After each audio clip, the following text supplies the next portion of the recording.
Hey guys, okay, so this is the homework check. This first sentence is a doozy. It's definitely the hardest one, so just bear with me and know that it is weirdly hard. And your DNAs next week will probably be more straightforward than this. Also, keep this paper after we check this. We're going to do a few more of these sentences tomorrow, like spot translate them on Monday and Tuesday. But all right, so we started off with like something about that Latin clan. That should be pretty clear to you guys that we have like some kind of accusative kind of noun phrase there. And then when you see epressori, and then in a few words later, raptori, that should look like a future active participle to you if you look down to the lower left there. So I pulled this up so that we can be reminded of how to translate that. It's going to be something like about to verb. In this case, like about to suppress and about to capture. But the reason why this one's so weird is because we don't know like who was about to do that yet. It's not the Latin clan that's about to do that. How do we know that? Oppressori and raptori have these long I endings, these like masculine, second declension, nominative, plural endings. And so it's not that that Latin clan is about to suppress something. So something else is going to suppress that Latin clan. So we don't know what that something else is, so we want to keep moving. I see omnes viros. That's like more direct objects. Oh, and divitas, by the way. It's like a direct object for the second future active participle, raptori. And then I see like all men of great uprightness, of great honesty. And then we have a bunch of verbs. We have like a little extended predicate going on. Koiperunt means began, and it's third plural. And at this point, I'm scrambling for a subject. I still do not have a nominative plural subject that I've seen. All that I've seen at this point that is nominative plural are the endings of the future active verbs. And so, since there is no nominative plural to be our quote unquote they, we're just going to use they. So it's like they, comma, about to suppress that Latin clan and take their wealth. We have like two participial phrases. Future active, just like present passive participles, sometimes have their own direct objects. And then we have like the main part of the sentence. What about they? They began immediately to primo is this new verb that can mean like press or pursue. To pursue and destroy all men of great wealth. So yeah, if you didn't get anything close to that, that's fine because this one is like pretty advanced. Yep, that one's hard. And also, I'll keep reminding you guys that future active participle and future passive are much more rare than present active and perfect passive. We won't see too much perfect passive, but we're about to see a bunch of examples of present active in the next few. Recodia ex igna et fero atque morta certa ereptos es. There is no participle in this one, but we still need practice on perfect passive verbs, and that's exactly what ereptos es is. We haven't seen too many second person singular perfect passive verbs.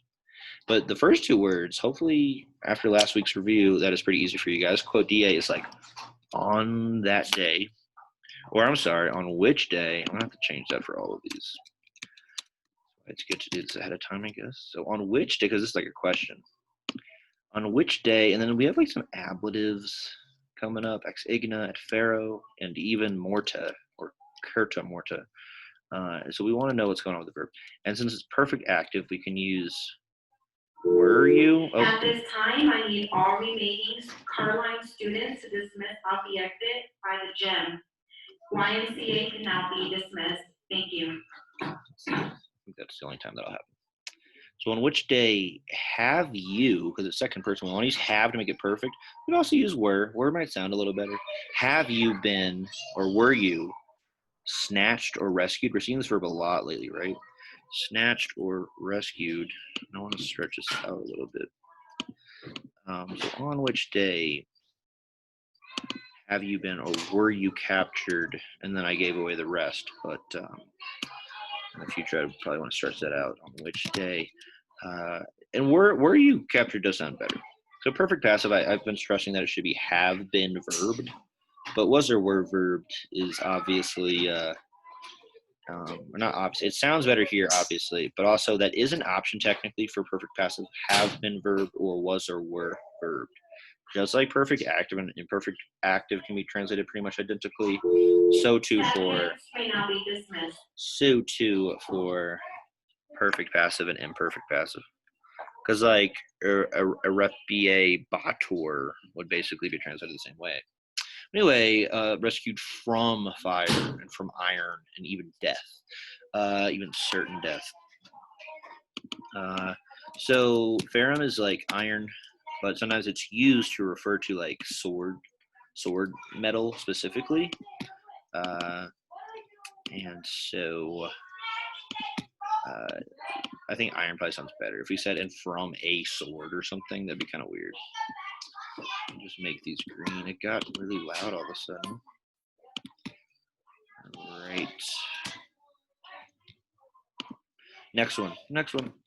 Illi autem tendentes manus dextros salutem petebant. So Tindera has a gloss that's kind of unique. That can mean to stretch or to raise. And so we're going to translate it as like to stretch or to raise. 1 second. I'm going to try to let these kids pass.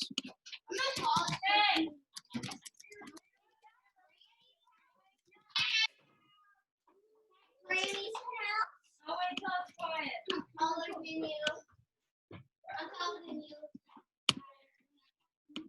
right, that was awesome. Andrew! Everybody tell us fully quiet. We're not supposed to look into these hallways. Andrew!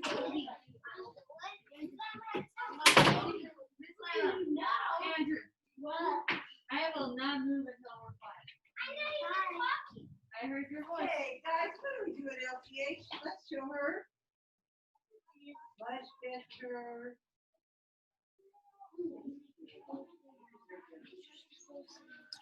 All right, so I'm going to try to keep moving. So Illi is like masculine. So like those men, however, I don't think we've seen outside in a while. Those men, however, raising what? Because this is just present active, right? Just present active there with the NT. It's agreeing with Illi, like those men. It's got a plural nominative ending with that ES. Those men, however, raising what? Raising their right hands. Petebant, the petra petra is our new verb that means to seek. We're seeking a salute or a greeting. All right. All right, I chose a bad time to do this.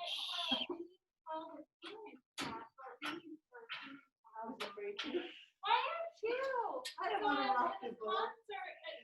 Well, I did tell her. I mentioned her. I showed her, hey, here's where he is. He's yellow. I showed her MacBook. So Graecia capta is going to be a perfect passive participle from capio capere. That means to take or to capture. And so we can just treat this like an adjective, right? A lot of the time, perfect passive participles, the book tells us it can be like having been verb, but often it's just going to be kind of verbed and it's going to feel like an adjective. And Graecia is Greece, not Greek. So it's a really quick and succinct way to do this is just captive Greece.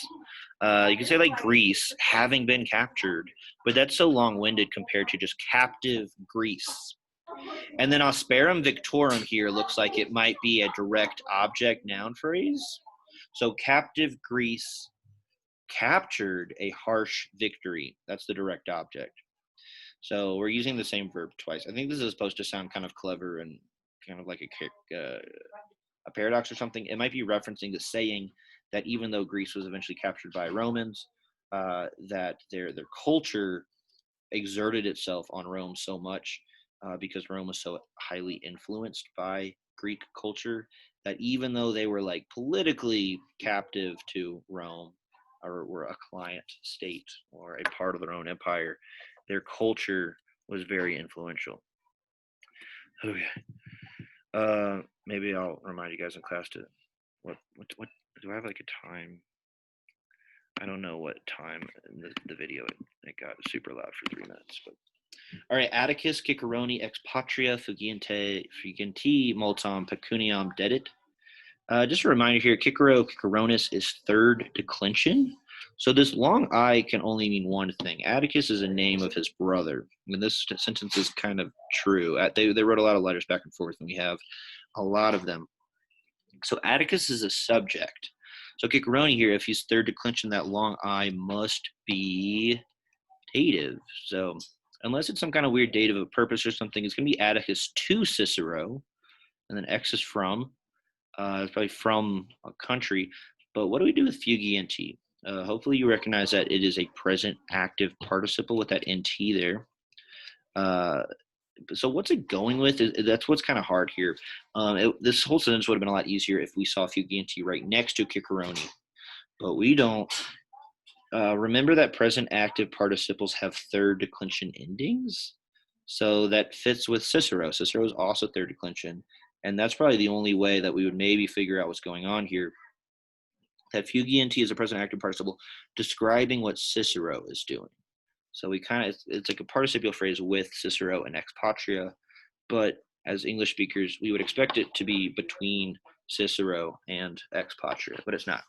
So Atticus to Cicero from a country, and then like flee. If we try to put fleeing after that, to a Cicero from a country fleeing, that would sound weird. So we should put it before ex patria.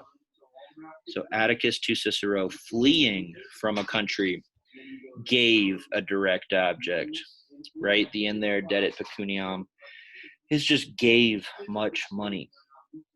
So this is me trying to maintain the syntax of the Latin, but what's better is my below translation, which would be more like Atticus gave to Cicero, and Cicero's fleeing from a country, a lot of money.